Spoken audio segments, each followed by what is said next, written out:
राजनीतिक षड्यंत्र ज़्यादा लगता है, ना कि महिला के अधिकारों की वास्तविक चिंता। क्योंकि अगर वास्तव में भारतीय जनता पार्टी को महिला के अधिकारों की चिंता होती तो 2023 सितंबर में पार्लियामेंट में सर्वसम्मति से पास हुआ बिल 2.5 साल बाद आधी रात में नोटिफिकेशन जारी नहीं किया जाता। भारतीय जनता पार्टी जिस तरीके से महिलाओं के साथ व्यवहार कर रही है वो किसी से छिपा नहीं, और आज यूपी की प्रत्येक नारी इस बात से परेशान है। मैं कुछ चंद बातों से अपनी बातों को शुरू करना चाहूँगी कि मैं यूपी की नारी हूँ, बेखौफ सताई जाती हूँ, राम राज्य का झांसा देके बलि चढ़ाई जाती हूँ, सिंदूर कोख और इज्जत नोच जिंदा लाश बनाई जाती हूँ, नकली आरक्षण का धोखा देके शतरंज नचाई जाती हूँ, मैं यूपी की नारी हूँ, हर रोज जलाई जाती हूँ। आज भारतीय जनता पार्टी की जो सरकार है, डबल इंजन की सरकार, और खास करके उत्तर प्रदेश की जो सरकार है, उसकी नकारात्मक सोच महिला को कहीं जिंदा जला रही है तो कहीं मार के जला रही है, कहीं घरेलू महिला को जला रही है तो कहीं कामकाजी महिला को जला रही है, और यहाँ तक कि भारतीय जनता पार्टी की खुद की महिला कार्यकर्ता हो, यहाँ तक कि महिला विधायक को भी जला रही है, और उनको जलाने के बाद देखने तक नहीं जा रही। मैं पूरे सदन की तरफ से माननीय विधायक अनुपमा जायसवाल जी जल्दी स्वस्थ हों उसकी कामना करती हूँ, और ये भी कहना चाहती हूँ कि जिस भारतीय जनता पार्टी ने उत्तर प्रदेश के पूर्व मुख्यमंत्री जी की स्वर्गीय मां को भी अपनी गंदी राजनीति में खींचने से नहीं छोड़ा, वो सबसे पहले गए, क्योंकि वो असली महिला का सम्मान जानते हैं और समाजवादी पार्टी असली महिला का सम्मान जानती है। और उसके बाद भारतीय जनता पार्टी के 2 डिप्टी सीएम उनके बाद जाते हैं अपनी महिला विधायक को देखने के लिए, और यही है आपका नारी वंदन। मैं जो सरकार, भारतीय जनता पार्टी की सरकार महिला की सुरक्षा की बात करती है, महिला की सुरक्षा के नाम पर जीरो है, और जब बड़ी बड़ी बातें करनी होती हैं तो हीरो हैं। आज एनसीआरबी के आंकड़े जिस तरीके से दिखा रहे हैं, खास करके महिलाओं पे अत्याचार, महिलाओं को आए दिन किस तरीके से जलाया जा रहा है, मारा जा रहा है, सामूहिक दुष्कर्म किया जा रहा है, और आपकी सरकार जो है वो चुप है, संरक्षण दे रही है। कहां थे आप? अभी 1 हफ्ते पहले जो है विश्वकर्मा समाज की 16 साल की बच्ची के साथ सामूहिक बलात्कार हुआ, उसको जला दिया, उसको मार दिया गया। कहां थे आप जब लखनऊ में 13 साल की बच्ची जो है उसके साथ सामूहिक बलात्कार? कहां थे आप जब गाजियाबाद में 4 साल की बच्ची है उसकी बलात्कार करके हत्या कर दी गई? कहां थे आप जब मेरठ में एक दलित मां को मार दिया और उसकी बेटी को उठा करके ले गए? कहां थे आप जब कानपुर में एक 15 साल की बिटिया को उसका यौन शोषण किया जा रहा है?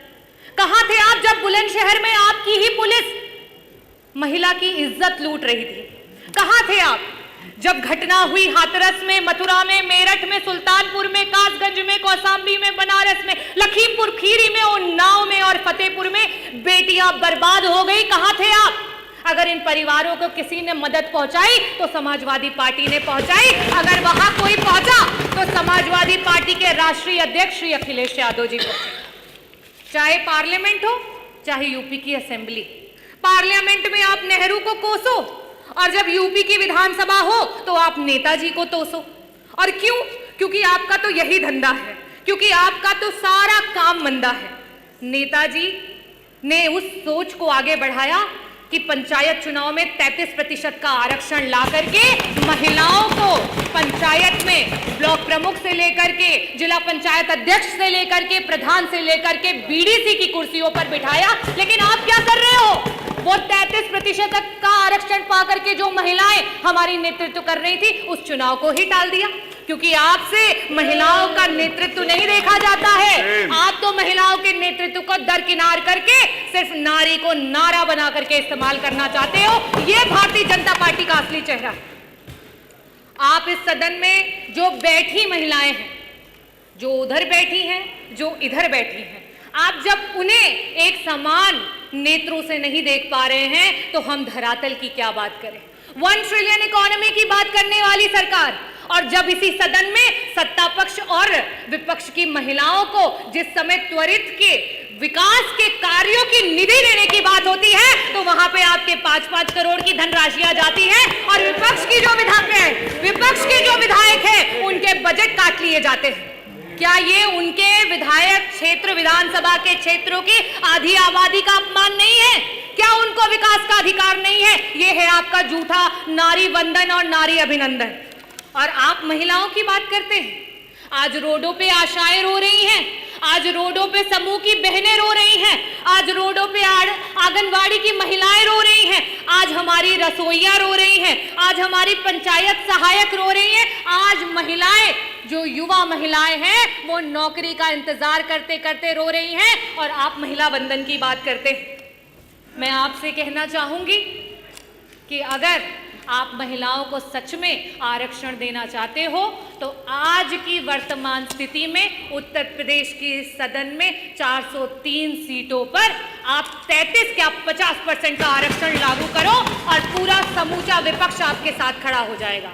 लेकिन आप तो षड्यंत्र करना चाहते हो, आप तो विधानसभाओं को तोड़ना मरोड़ना चाहते हो। आप 2011 के सेंसस से अभी के आरक्षण को लागू करना चाहते हो। आप नियम कानून से नहीं चलना चाहते हो, आप सिर्फ और सिर्फ नारी को इस्तेमाल करके नारा बना करके अपनी कुर्सी को हथियाना चाहते हो। मैं आखिरी में अधिष्ठाता महोदय सिर्फ यही कहना चाहूंगी कि ये बिल पे चर्चा तो बस एक बहाना था, महिला का नाम लेकर वोट पर निशाना था और आरक्षण का ढोंग पीटकर लागू नहीं कराना था। और हम समाजवादी पार्टी के लोग हमेशा से महिलाओं के हितैषी रहे हैं, महिलाओं को आगे बढ़ाने की बात करते हैं, महिलाओं की बराबरी की बात करते हैं। अगर एक दलित महिला और आदिवासी महिला को और अगड़ी महिला को अधिकार है तो एक ओबीसी समाज की महिला को भी अधिकार है, एक अल्पसंख्यक समाज की महिला को भी अधिकार है कि उच्च सदन में जाकर के बैठे। लेकिन आपके षड्यंत्र और मंसूबे और जो भारतीय जनता पार्टी ने सेट करने का प्रयास किया है, माननीय सब अधिष्ठाता महोदय अभी तो 8 मिनट हुए भी नहीं, पूरा कर लेने 7 मिनट कि अभी अच्छा करिए जल्दी करिए। जो नैरेटिव सेट करने का प्रयास किया है वो नैरेटिव धरातल पर फेल हो गया है और 2027 में पीडीए की जो ए है आधी आबादी वो बढ़ चढ़ करके आपको आईना दिखाएगी और 2027 में समाजवादियों की सरकार लाएगी। जय भीम, जय भारत, जय धन्यवाद। माननीय असीम